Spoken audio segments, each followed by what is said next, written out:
Hello everyone, welcome to my YouTube channel the unbiased. दोस्तों hope आपको मेरे videos अच्छे लग रहे होंगे। अगर अच्छे लग रहे हैं तो please subscribe to my channel and press the bell icon. और वीडियोस को ज़्यादा ज़्यादा शेयर करें, लाइक करें और कमेंट्स करें वीडियोस पे।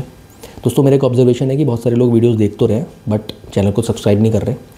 तो मेरी प्रार्थना है उनसे, please subscribe to my channel और मेरा वादा है कि आपको कुछ ना कुछ अच्छा यहाँ से सीखने को मिलेगा। तो दोस्तों स्टार्ट करते हैं आज का टॉपिक। आज का topic is on BRICS currency, whether it is possible और नॉट, और अगर वो आती है तो what will be its implications on the current world order. तो दोस्तों इस टॉपिक को मैंने 3 वीडियोस में डिवाइड करा है। पहला कि अगर हम ब्रिक्स के बारे में बात करें तो अगर हम ब्रिक्स करेंसी के बारे में बात करें तो हमको ब्रिक्स के बारे में पता होना चाहिए, तो मैंने ब्रिक्स के बारे में एक्सप्लेन करा है। फिर दूसरा, BRICS currency will come as a counter to the US dollar and it will mark the de dollarisation.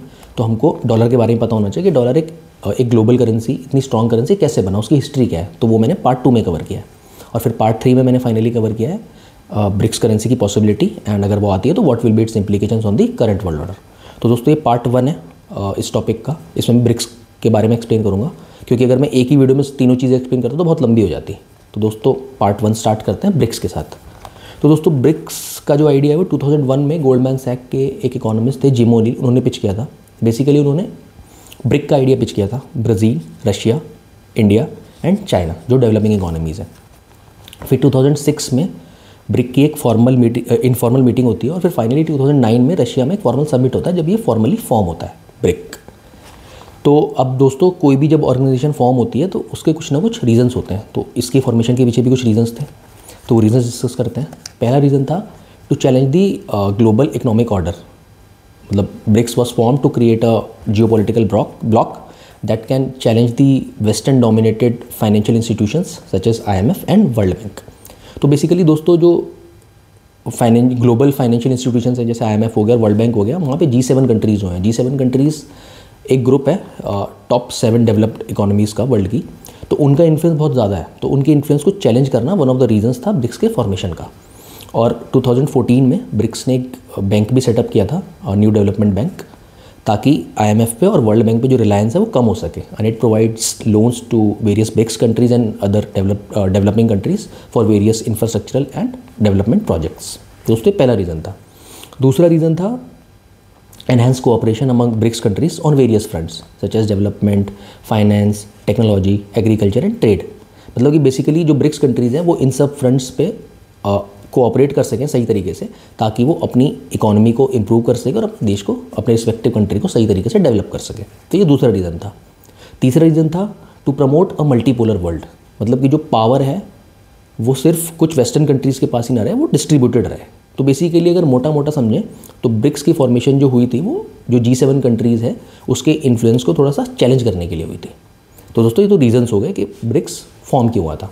अब जैसा कि मैंने बोला 2009 तक ब्रिक था, फिर 2010 में साउथ अफ्रीका ने ज्वाइन करा और वो ब्रिक्स बन गया। फिर 2024 में इन्विटेशन गया बहुत सारी कंट्रीज़ को, जब उनका समिट हुआ था, Argentina, Egypt, Ethiopia, UAE, Iran और सऊदी अरेबिया। तो अर्जेंटीना ने तो ज्वाइन करने से मना कर दिया क्योंकि उनकी कुछ अनबन रहती है ब्राज़ील के साथ, और UAE ने पहले, सऊदी अरेबिया ने पहले हाँ कर दी, लेकिन फिर उन्होंने मना कर दिया। उन्होंने बोला कि we can join your meetings and summits but we can not become a member of BRICS. तो बेसिकली लेकिन बाकी जो 4 कंट्रीज़ थी, इथोपिया, इजिप्ट, ईरान और UAE, उन्होंने ऑफिशियली 2024 में ज्वाइन कर लिया। तो 2024 में टोटल 9 मेंबर्स हो गए। फिर 2025 में इंडोनेशिया ने भी ज्वाइन कर लिया और टोटल 10 मेंबर्स हो गए। तो आज के समय में अगर देखा जाए तो ऑफिशियली टोटल 10 मेंबर्स हैं ब्रिक्स में, और उसको ब्रिक्स प्लस बोला जाता है। तो अगर मैं दोस्तों कुछ स्टैटिस्टिक्स दूँ ब्रिक्स के, तो वर्ल्ड की जो टोटल पॉपुलेशन है उसका अराउंड 49.5% ब्रिक्स कंट्रीज़ में रहता है। और जो टोटल GDP है, ग्लोबल GDP, टोटल जो वर्ल्ड की GDP है, उसमें जो 40% कंट्रीब्यूशन है वो ब्रिक्स कंट्रीज़ का है। और जो वर्ल्ड में जो टोटल ट्रेड होता है उसमें जो 26% कंट्रीब्यूशन है वो ब्रिक्स कंट्रीज़ का है। और 2023 में ब्रिक्स कंट्रीज़ ने जो G7 कंट्रीज़ की कंबाइंड GDP थी उसको सरपास कर दिया था।